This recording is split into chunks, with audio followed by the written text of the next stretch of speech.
Perkenalkan, nama saya Niki Simanjuntak, dengan NIM 11.0441. Di sini saya akan menjelaskan praktikum ke-9, yaitu Basic dan Advanced Match. Nah, di sini tuh pertama itu kita buat pertama itu basic sort yang di mana ada bubble sort, selection sort, insertion sort, monocolor sort, binary key, kemudian box key sort, kemudian ada quick sort yang di dalamnya itu ada pivot, ada quick sort. Nah, untuk tentang praktiknya itu buat double string, membuat double string dan bubble string nucleus. Nah, di sini saya akan jelaskan kodenya. Nah, untuk di sini aplikasi Java ini.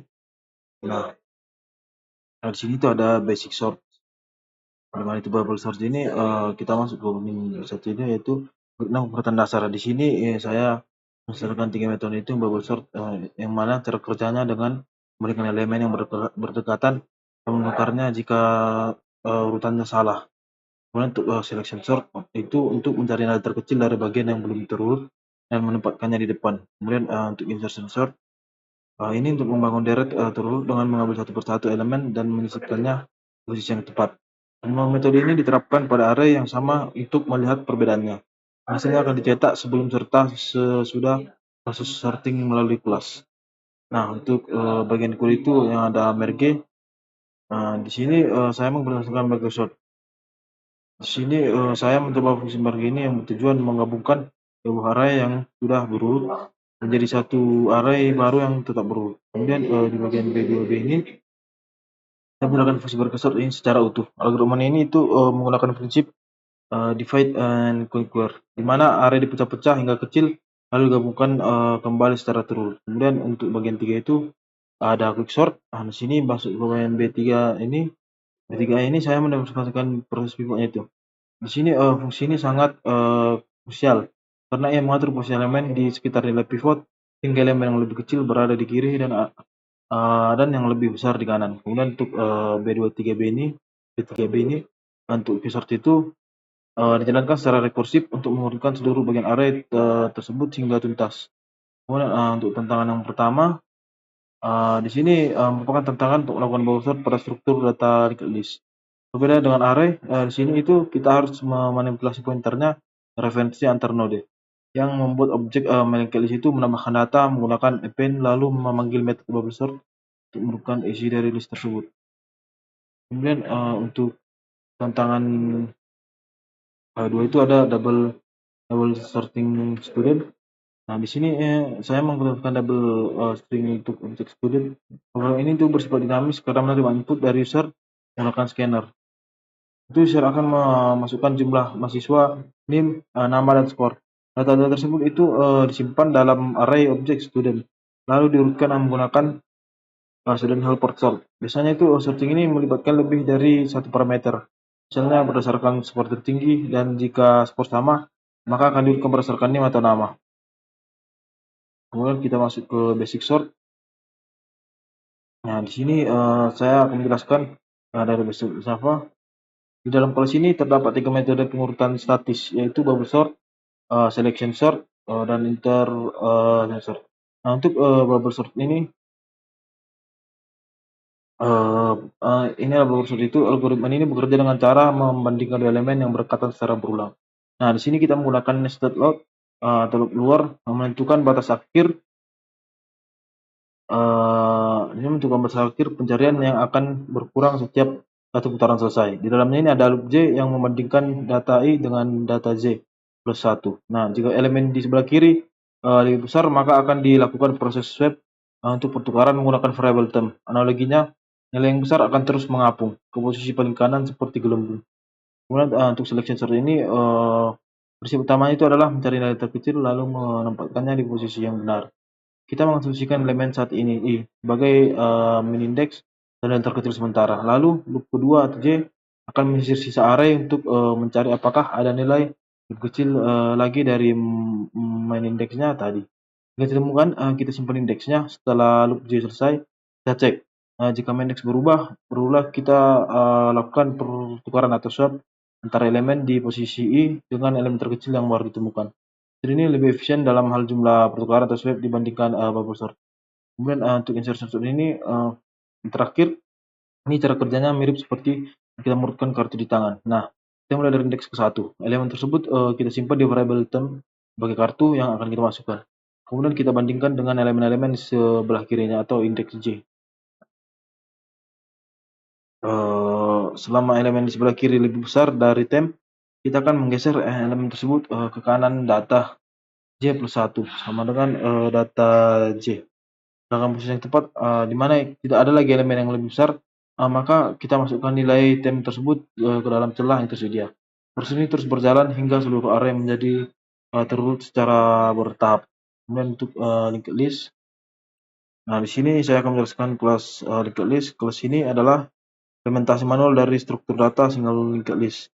Berbeda dengan array, linked list ini terdiri dari node yang saling terhubung dengan referensi atau pointer. Ini struktur node dan propertinya itu dalam kondisi terdapat interclass bernama node. Ini yang menyimpan dua hal, data berupa value integer dan next yang menunjuk ke node berikutnya. Kelas taman list sendiri ini melacak bagian awal list yang head, bagian akhir yaitu tail, dan jumlah elemen left. Nah, ini saya telah menggunakan operasi dasar untuk memanipulasi list, append dan prepend. Nah, digunakan untuk menambahkan node di akhir atau di awal list. Kita harus berhati-hati dalam memperbarui perintah headnya dan tail agar struktur itu tidak terjaga. Kemudian untuk remove first dan remove left digunakan untuk menghapus node. Khusus untuk remove last kita harus melakukan iterasi dari awal untuk menemukan node sebelum tail, karena ini adalah single linked list. Kemudian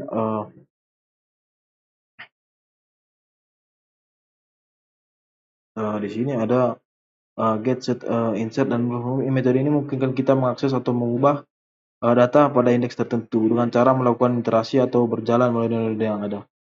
Untuk studi kasus implementasinya, selain operasi dasar terdapat beberapa fungsi tingkat lanjut, yaitu ada di sini reverse untuk membalikkan urutan list dengan menukar poin. Tuh, ada juga find my node. Nah, di sini menggunakan algoritma slow dan fast pointer untuk mencari titik tengah dan mendeteksi apakah ada putaran atau loop dalam list. Nah, untuk partition untuk mengatur yang list berdasarkan nilai tertentu, di mana elemen yang lebih kecil dari X dipindahkan ke depan. Kemudian untuk binary to decimal, nah di sini untuk mengonversi deretan angka biner dalam list menjadi decimal. Dan untuk tantangannya itu bubble sort orientasi itu, bagian yang paling krusial itu untuk praktikum ini adalah metode bubble sort di bagian akhir. Logikanya ini mirip dengan bubble sort pada array, namun bedanya kita tidak menggunakan indeks, melainkan berjalan melalui pointer current. Kita menggunakan perulangan do while dengan bantuan variabel boolean swap. Dalam bab ini kita bandingkan current value dengan current next value. Jika nilai lebih besar, kita menukar nilainya atau value swapping. Jika ada pertukaran, swap diubah menjadi true agar loop berlanjut hingga list benar-benar terurut. Kemudian untuk merge sort ini, algoritma merge sort ini adalah algoritma pengurutan yang sangat efisien karena menggunakan pendekatan divide dan conquer, yaitu memecah masalah besar menjadi submasalah yang lebih kecil. Untuk fungsi helpernya merge ini, sebelum masuk ke fungsi utama, ada fungsi pembantu bernama merge. Fungsi ini menerima dua array yang sudah terurut, data 1 dan data 2. Nah, untuk digabungkan menjadi satu array combined yang tetap terurut. Sini itu kita menggunakan 3 pointer, J untuk array pertama, J untuk array kedua, dan index untuk array hasil. Melalui perulangan while, kita membandingkan elemen di kedua array. Elemen yang lebih kecil akan dimasukkan ke dalam array combine dahulu. Setelah salah satu array habis, ada dulu tambahan di bawahnya untuk menyisir sisa data yang mungkin masih tertinggal di salah satu array dan memindahkannya ke hasil akhir. Untuk fungsi utama array itu ini bekerja secara rekursif. Untuk bisnis itu, jika panjang array sudah satu atau kurang, maka array tersebut sudah dianggap terurut dan langsung dikembalikan. Untuk divide-nya itu, jika belum, kita mencari titik tengah atau main index, lalu membagi array menjadi dua bagian, yaitu left dan right. Penggunaan perintah array copy of range. Untuk query kita memanggil kembali fungsi sort rekursif untuk bagian kiri dan kanan. Kemudian kita masuk ke query. Nah, di sini saya akan menjelaskan informasi query. Sama seperti merge sort, query ini juga menggunakan prinsip divide and conquer. Namun untuk perbedaannya itu terletak pada cara pembagian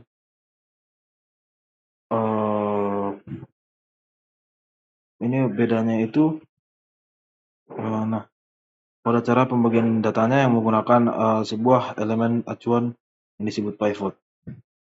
Kemudian untuk Java ini saya kelas ini berfungsi sebagai model data atau blueprint yang merepresentasikan identitas seorang mahasiswa dalam program ini. Bagian satu itu ada atribut. Variabel dalam kelas ini terdapat 3 atribut utama yang merepresentasikan identitas Java name dengan string, nama dengan string juga, dan kemudian skor menggunakan tipe data double. Nah, saya membuat sebuah konstruktor. Konstruktor ini akan dipanggil saat kita membuat objek baru dari kelas student. Ia menerima 3 parameter tersebut dan memberikan nilainya ke atribut kelas menggunakan kata kunci this. Metode toString itu terdapat string ini di sini saya melakukan override pada metode bawaan Java ini agar saat kita mencetak objek mahasiswa dan di sistem printll tampilannya menjadi rapi dan terformat. Di sini saya menggunakan string format agar data ditampilkan dengan format name diikuti tanpa pipa, nama, dan skor. Khusus untuk skor saya menggunakan format %2f agar nilai desimalnya dibatasi hanya 2 angka di belakang koma. Kemudian yang terakhir adalah student helper. Nah, di sini kelas utilitas yang berfungsi untuk memproses kumpulan objek student, dari menampilkan data hingga melakukan pengurutan custom. Nah, untuk metode printnya itu yang pertama itu terdapat metode status print. Metode ini menggunakan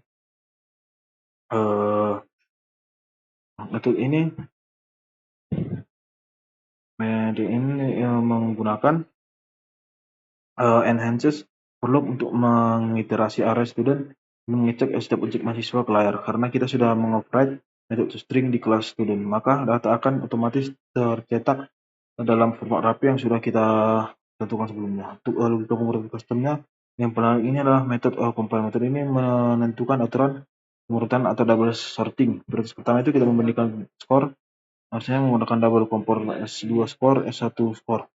Tidak, bahwa saya meletakkan S2 dan S1 agar hasilnya descending atau dari skor tertinggi ke terendah. Seperti itu, jika skornya sama, maka kita akan membandingkan berdasarkan nama secara alfabetitas. Seperti itu, jika nama juga sama, maka pemutus terakhir kita membandingkan berdasarkan nilai yang dikembalikan atau negatif, nol atau positif, akan menentukan apakah suatu objek harus bertukar posisi kritikal. Untuk metode sortnya, di sini saya mengimplementasikan algoritma insert sort yang sudah dimodifikasi untuk bekerja pada objek student. Alih-alih menggunakan operator lebih besar atau lebih kecil secara langsung. Logika perbandingannya diambil dari metode compare yang baru saja saya jelaskan. Nah, selama metode compare memberikan hasil positif atau yang berarti urutannya belum benar, maka program akan terus menggeser posisi data ke kanan hingga menemukan posisi yang tepat untuk variable temp. Nah, dengan menggabungkan algoritma insert sort dan logika perbandingan custom di metode compare, kita bisa mengurutkan data mahasiswa secara kompleks dengan sangat mudah. Ini kita coba mengerankan kodenya. Nah, di sini seperti ini tadi outputnya bubble sort, ada before afternya, selection sort, insert sort, merge sort, dan ada tantangannya juga. Demikian hasil video saya. Terima kasih.